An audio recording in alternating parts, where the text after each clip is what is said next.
हाँ तो गाइज़, आज की इस वाली वीडियो में हम शॉर्ट वीडियो में बात करने वाले हैं ऑडी के 7 के फ़िल्टर के बारे में। अभी मैं आपको थोड़ा सा यहाँ पे वीडियो दिखाता हूँ। टिकटॉक वाले ने एक फिल्टर कढ़े है ते एस तो ये वाला फ़िल्टर निकला हुआ है दोस्तों। यहाँ पे आप इस वाले ऑडी वाले फ़िल्टर को किस तरह से अप्लाई कर सकते हो अपनी वीडियो पे। और यहाँ पे मैं आपको बताने वाला हूँ, यहाँ पे आपने ऑडी वाले लोगो पे आपने क्लिक करना है। जैसे आप यहाँ पे क्लिक करोगे तो ये इसका जो है आपके सामने ओपन हो जाएगा। और उसके बाद आपने यहाँ पे यूज़ दिस इफेक्ट के ऊपर आ जाना है। यहाँ पे आने के बाद आपके सामने कैमरा ओपन हो जाएगा। तो आपने सिंपली क्या करना है, या देख सकते हो यहाँ पे उन्होंने इंस्ट्रक्शन लिखी हुई हैं। आप जैसे टैप करोगे तो इंस्ट्रक्शंस जो हैं वो हाइड हो जाएंगे और यहाँ से आप पढ़ सकते हो, ठीक है।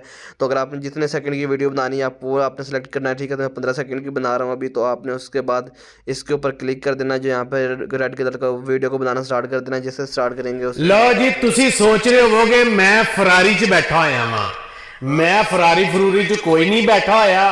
ये टिकटॉक तो गाइस आप यहाँ पे देख सकते हो, आपके सामने ही यहाँ पे जैसे मैंने प्रेस किया तो वो